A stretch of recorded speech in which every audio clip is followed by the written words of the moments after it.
सहनावतु सहनौ भुनक्तु सह वीर्यं करवावहै तेजस्विनावधीतमस्तु मा विद्विषावहै। ओम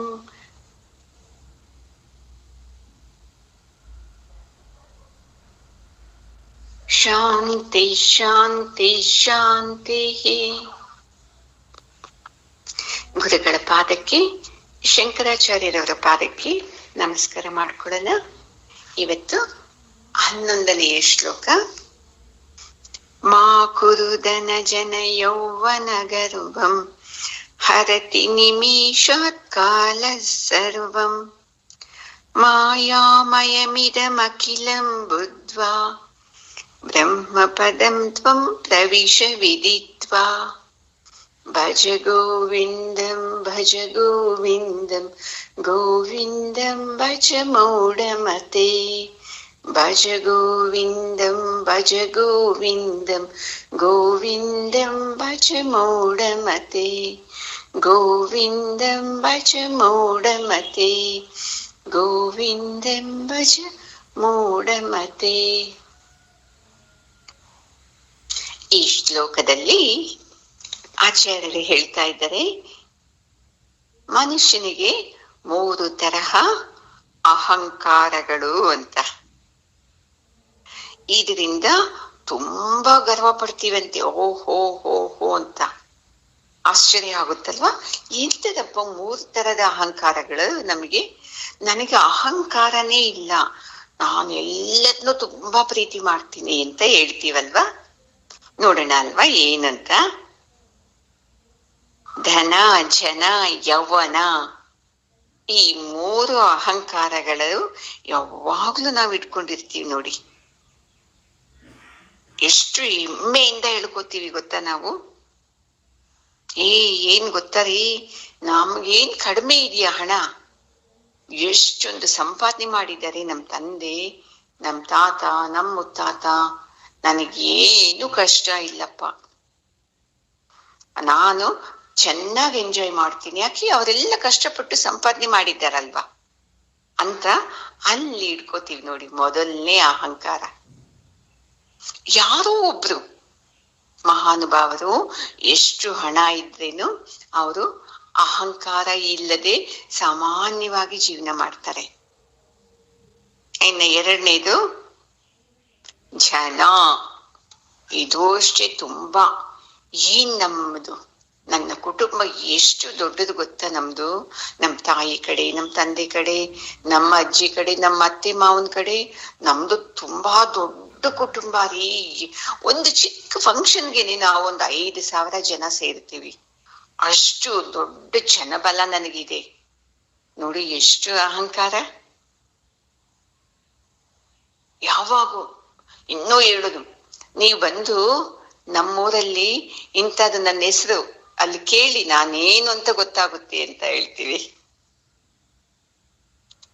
ಅಷ್ಟು ಅಹಂಕಾರ. ಆಮೇಲೆ ಈ ಜನದಲ್ಲಿನೇ ಬರ್ತಿದೆ ನೋಡಿ. ಏನು? ಅಂತಸ್ತು, ತುಂಬಾ ಶ್ರೀಮಂತಿಕೆ, ತುಂಬಾ ಅಧಿಕಾರ, ತುಂಬಾ ಹೆಚ್ಚು ಓದಿದ್ದು, ಇವೆಲ್ಲ ಜನದಲ್ಲೇನೆ ಬಂದ್ಬಿಡ್ತಿದೆ.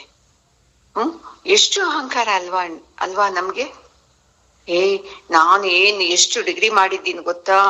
ಒಬ್ರು ಹೇಳ್ತಾ ಇದ್ರು, ಕಡಿಮೆ ವಯಸ್ಸಿಗೆನೆ ನನ್ನ ಮಗಳು ಎಂತ ಡಿಗ್ರಿ ಪಡ್ತಿದ್ದಾಳೆ ಗೊತ್ತಾ ಅಂತ. ಎಲ್ಲಕ್ಕೂ ನಾವು ಏನ್ ಮಾಡ್ತೀವಿ? ಅಹಂಕಾರ ಪಡ್ತೀವಿ.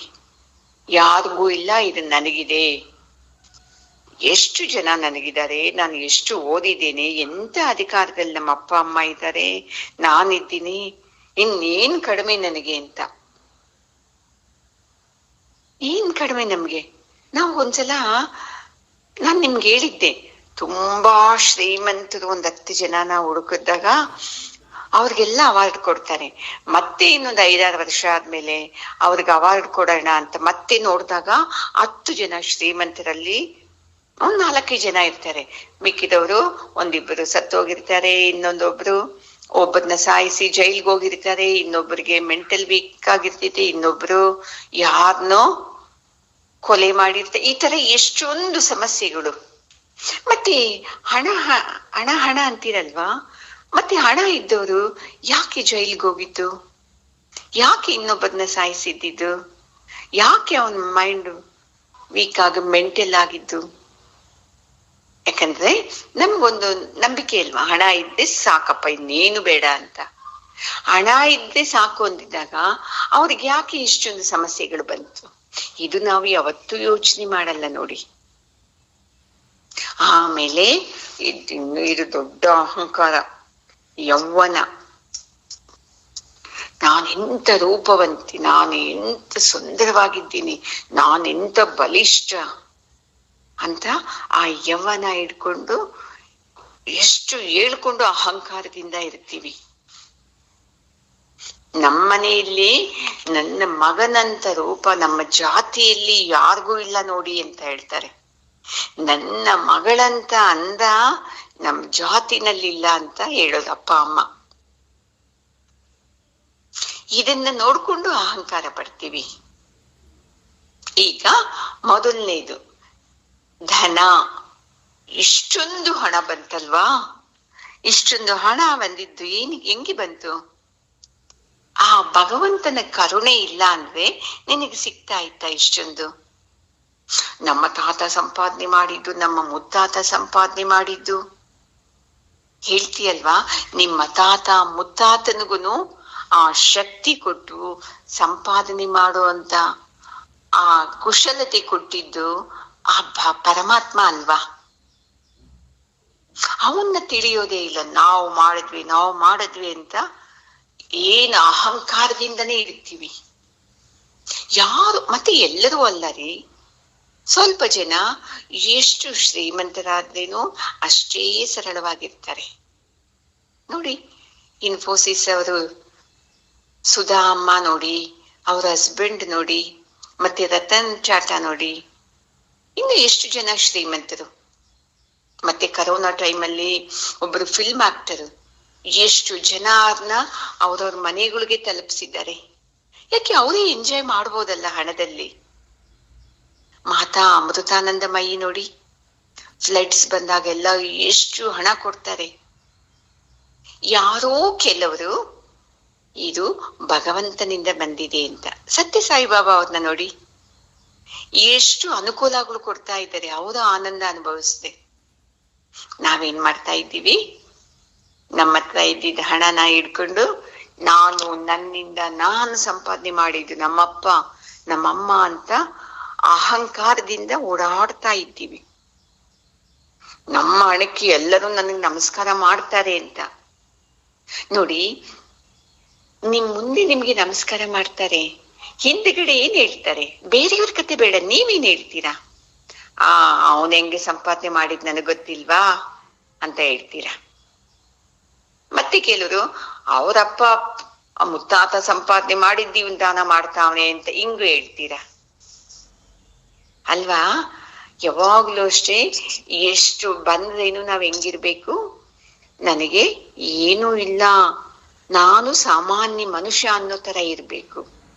ಆ ಜ್ಞಾನ ನಮ್ಗೆ ಯಾವಾಗ ಬರುತ್ತೆ ಅಂದ್ರೆ ಈ ಗೋವಿಂದನ ಕಡೆ ಬಂದಾಗ ಮಾತ್ರ ಬರ್ತಿದೆ. ಎಲ್ಲ ನಿನ್ನ ಕರುಣೆಯಿಂದ ಬರ್ತಾ ಇರೋದು ನನಗೆ. ನೀನು ನನ್ನ ಮೇಲೆ ದಯೆ, ಪ್ರೀತಿ, ಕರುಣೆ ನೋಡಿಸಿ ನನಗೆ ಇಷ್ಟು ಹಣ ಕೊಡ್ತಾ ಇದೀಯಾ. ನಾನು ಇದನ್ನ ನೀನ್ ಹೇಳ್ದಂಗೆ ಒಳ್ಳೆಯ ಕೆಲ್ಸಗಳಿಗೆ ವಿನಿಯೋಗಿಸ್ತೀನಿ ಅಂದ್ರೆ ನಿನ್ನ ಜನ್ಮ ಸಾರ್ಥಕ ಆಗುತ್ತೆ. ನಾವೇನ್ ಮಾಡ್ತೀವಿ? ನಾವು ಸಂಪಾದನೆ ಮಾಡಿದ್ದು ನಾವ್ ಯಾಕೆ ನಿಧಾನ ಮಾಡ್ಬೇಕು ಅಂತ ಅಹಂಕಾರ ಪಡ್ತೀವಿ. ಅದು ಲಕ್ಷ್ಮಿ ಚಂಚಲೆ, ಅದು ಎಲ್ಲರಿಗೂ ಗೊತ್ತು.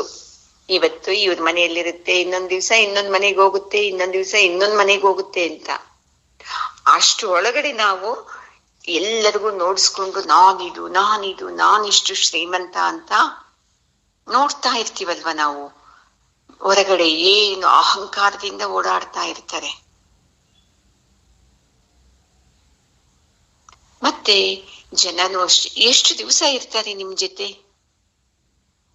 ನನ್ನ ಪ್ರಾರಬ್ಧದಲ್ಲಿ ಪುಣ್ಯ ಇರೋವರೆಗೂ ಇವರೆಲ್ಲರೂ ನನ್ನ ಜೊತೆ ಇರ್ತಾರೆ. ನಮ್ಮ ಬಂಧುಗಳೆಲ್ಲ ಇರ್ತಾರೆ, ನನ್ನ ಸ್ನೇಹಿತರೆಲ್ಲ ಇರ್ತಾರೆ, ನನ್ನ ಅಧಿಕಾರ ಇರುತ್ತೆ. ಮುಖ್ಯವಾಗಿ ನಂದು ಅಧಿಕಾರ ಮುಗಿದೋಯ್ತು ಅಂದ್ರೆ ಒಬ್ಬರಾದ್ರೂ ಬರ್ತಾರ ನಮ್ ಜೊತೆ? ಇದನ್ನ ನಾವು ಯಾವತ್ತೂ ಯೋಚನೆ ಮಾಡೋದೇ ಇಲ್ಲ. ಇದು ಸತ್ಯ ಅಂತ ಫಿಕ್ಸ್ ಆಗ್ಬಿಟ್ಟಿದೀವಿ ಮನಸ್ಸಲ್ಲಿ. ಅದಕ್ಕೆ ನಾನು ತುಂಬಾ ಶ್ರೇಷ್ಠ, ನಾನು ಗ್ರೇಟ್ ಅಂತ ಅಹಂಕಾರ ನಮ್ಮಲ್ಲಿ. ಅವನ ಕರುಣೆಯಿಂದ ನಾನು ಈ ರೀತಿ ಇದ್ದೇನೆ ಅಂತ ಬರೋದೇ ಇಲ್ಲ ನಮ್ಗೆ. ನಮಗಿಂತ ಕೆಳಗಡೆ ಇದ್ದವ್ರನ್ನ ನಿಂದನೆ ಮಾಡ್ತಾನೇ ಇರ್ತೀವಿ. ನೋಡಿ, ಅವ್ರಿಗೆ ಹಣ ಇಲ್ಲ, ಜನ ಇಲ್ಲ, ನಮ್ ತರನಾ ನಾವು ನೋಡಿ ಅಂತ ಹೇಳ್ತೀವಿ. ಇಂತಿಂತ ಅಧಿಕಾರದಲ್ಲಿದ್ದವರು ಎಷ್ಟು ವಿನಯವಾಗಿರಲ್ವೇನ್ರಿ? ವಿದ್ಯಾ ವಿನಯ ಸಂಪನ್ನೆ ಅಂತ ಹೇಳ್ತಾರಲ್ವಾ. ಎಷ್ಟು ವಿದ್ಯೆ ಕಲಿತಾನೋ ಅವನು ವಿನಯವಾಗಿ ಇರ್ತಾನೆ ಅಂತ ಅವ್ರಿಗೆ ಎಲ್ಲರೂ ಗೌರವ ಕೊಡ್ತಾರೆ. ನಾವು ನೋಡ್ತೀವಲ್ವಾ, ಇವ್ರು ಎಂತ ದೊಡ್ಡ ಮನುಷ್ಯರು, ಇವರು ಎಷ್ಟು ಸರಳವಾಗಿರ್ತಾರೆ ಅಂತ ಹೇಳಿ ಎಷ್ಟೊಂದು ಹೆಸರೆಲ್ಲ ಹೇಳ್ತೀವಲ್ವಾ. ಶಿವಗಂಗೆ ಸ್ವಾಮೀಜಿಯವ್ರಿಗೆ ಹೇಳ್ತೀವಲ್ವಾ, ಅವ್ರೇನ್ ನಡೆದಾಡುವ ದೇವರು ಅಂತ ಹೇಳ್ತೀವಲ್ವ ನಾವು. ಪುಟ್ಟಪರ್ತಿ ಸ್ವಾಮಿಯವ್ರಿಗೂ ಹೇಳ್ತೀವಲ್ಲ, ಶಿರಡಿ ಸ್ವಾಮಿಯವ್ರಿಗೆ ಹೇಳ್ತೀವಲ್ವಾ, ರಾಘವೇಂದ್ರ ಸ್ವಾಮಿಗೆ ಹೇಳ್ತೀವಿ, ಪರಮಹಂಸರಿಗೆ ಹೇಳ್ತೀವಿ, ರಮಣ ಮಹರ್ಷಿಗಳಿಗೆ ಹೇಳ್ತೀವಿ, ಇನ್ನು ಎಷ್ಟೊಂದು ಮಹಾನುಭಾವರಿದ್ದಾರೆ ಅಲ್ವಾ. ಮತ್ತೆ ಅವರು ಮನುಷ್ಯರೇ, ನಾನು ಮನುಷ್ಯರೇ. ನನಗೆ ನಮ್ಮ ಮನೆಯಲ್ಲಿದ್ದವರಿಗೆ ಗೌರವ ಕೊಡಲ್ಲ, ಅವರು ಎಲ್ಲರಿಗೂ ಇಡೀ ವಿಶ್ವನೇ ತಲೆ ಬಾಗಿಸುತ್ತಲ್ವಾ? ಯಾಕೆ ಹೆಂಗೆ? ಯಾವತ್ತಾದ್ರೂ ಯೋಚನೆ ಮಾಡಿದ್ದೀವ? ಮಾಡೋದೇ ಇಲ್ಲ ನಾವು. ಏನಿದೆಯೋ ಅದನ್ನ ನೋಡ್ಕೊಂಡು ಅಹಂಕಾರ ಪಡೋದೇ ನಮ್ದು ಕೆಲ್ಸ. ಇನ್ನ ಯೌವನ ಅಂತೂ ಬೇಡ ಅವರು. ಈಗ ಹಣನೂ ಅಷ್ಟೇ, ನಮ್ಮ ಪುಣ್ಯ ಮಾಡಿದ್ರೆ ನಮ್ಮ ಪ್ರಾರಬ್ಧದಲ್ಲಿ ಇರ್ತಿದ್ದೆ ಹೋಗ್ತಿದ್ದೆ ಅದು. ಮತ್ತೆ ಜನಬಲನೂ ಅಷ್ಟೇ, ಅಧಿಕಾರ ವಿದ್ಯೆ ಅವೆಲ್ಲ ಪುಣ್ಯ ಮಾಡಿದ್ರೆ ಇರ್ತಿದ್ದೆ, ಇಲ್ಲ ಅಂದ್ರೆ ಇಲ್ಲ.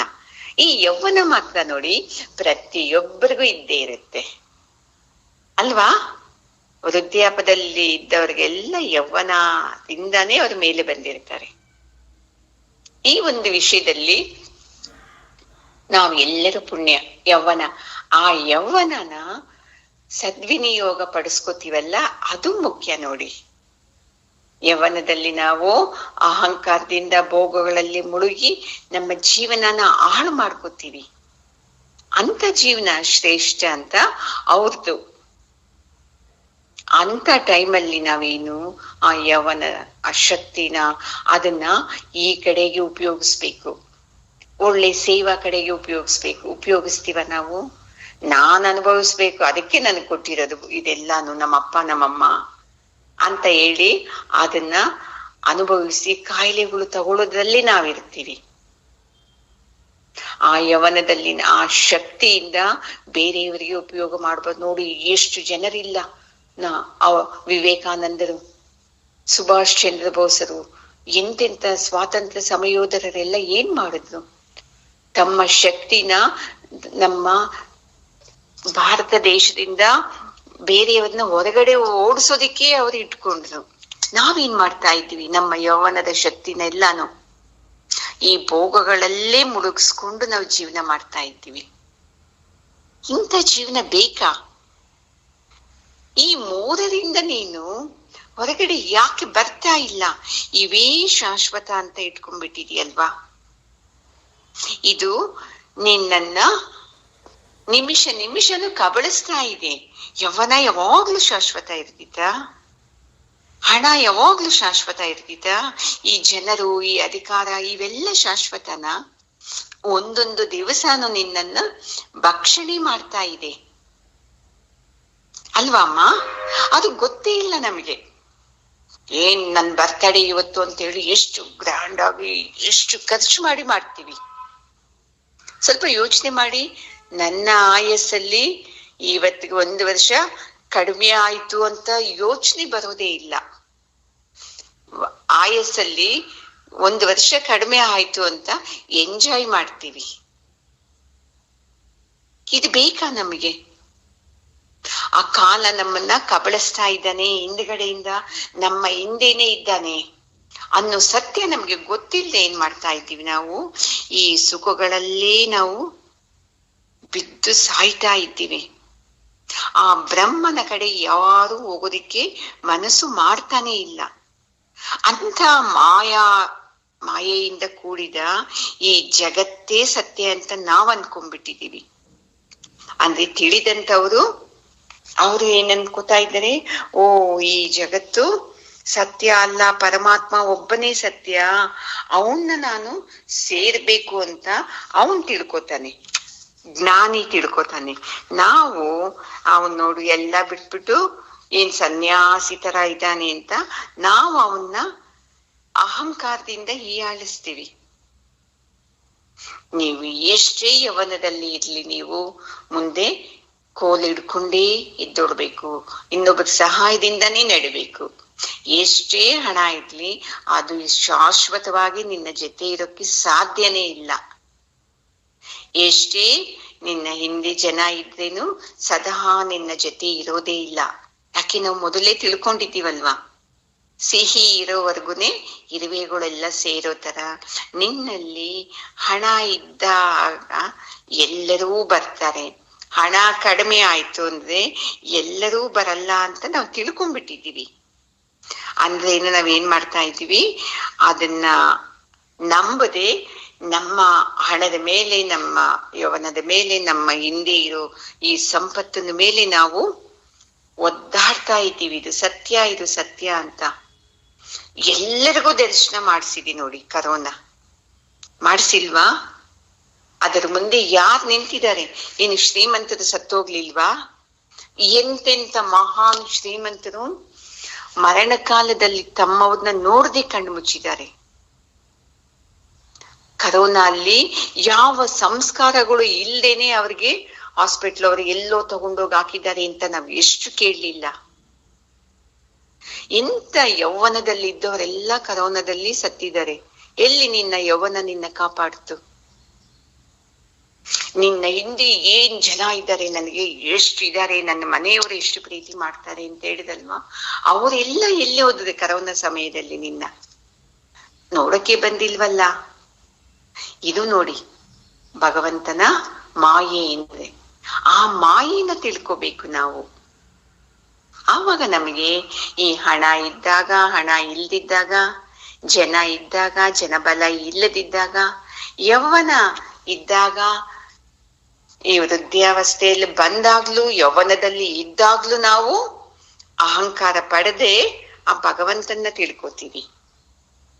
ಯಾವಾಗ ಆ ಗೋವಿಂದನ ಚಿಂತನೆ ಮಾಡ್ತೀವಿ, ಆವಾಗ ನಮ್ಗೆ ಈ 3 ಅಹಂಕಾರಗಳನ್ನ ಅವನು ನಾಶ ಮಾಡ್ತಾನೆ.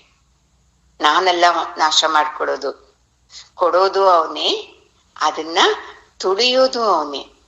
ಎಲ್ಲವೂ ಆ ಗೋವಿಂದನ ಕರುಣೆಯಿಂದನೇ ನಡೀತಾ ಇರೋದು. ಯಾರು ಇದನ್ನ ತಿಳ್ಕೊಂಡು ಈ ಸತ್ಸಂಗದ ಚಿಂತನೆಯಿಂದ ಗೋವಿಂದನ ಕಡೆ ಬರ್ತಾ ಇರ್ತಾರೋ ಅವ್ರಿಗೆ ಈ 3 ಇದ್ದಾಗ್ಲೂ ಅಹಂಕಾರ ಬರಲ್ಲ, 3 ಇಲ್ದಿದ್ದಾಗ್ಲೂ ದುಃಖನೂ ಪಡಲ್ಲ. ಯಾಕೆ ಹೇಳಿ ದುಃಖ ಪಡಲ್ಲ? ನನ್ನ ಪ್ರಾರಬ್ಧದಲ್ಲಿ ಇದು ಇಲ್ಲ ಅಂತ ಯಾರಿಗೆ ಸತ್ಯ ತಿಳಿಯುತ್ತೋ ಅವರು ಯಾವಾಗ್ಲೂ ಆನಂದವಾಗಿರ್ತಾರೆ. ನಾವೆಲ್ಲ ಈ ಶರೀರದ ಮೇಲಿನ ವ್ಯಾಮೋಹ, ಹಣದ ಮೇಲಿನ ವ್ಯಾಮೋಹ, ಈ ಜನಗಳ ಮೇಲಿನ ವ್ಯಾಮೋಹ, ಇಂಥ ಸಂಬಂಧಗಳ ಮೇಲಿನ ವ್ಯಾಮೋಹ ಎಲ್ಲ ಕಳ್ಕೋತಾ ಬರ್ಬೇಕು. ಬಿಟ್ಬಿಡಿ ಬಿಟ್ಬಿಡಿ ಅದೆಲ್ಲ ಹೇಳ್ತಾ ಇರೋದು ಆಚಾರ್ಯರು.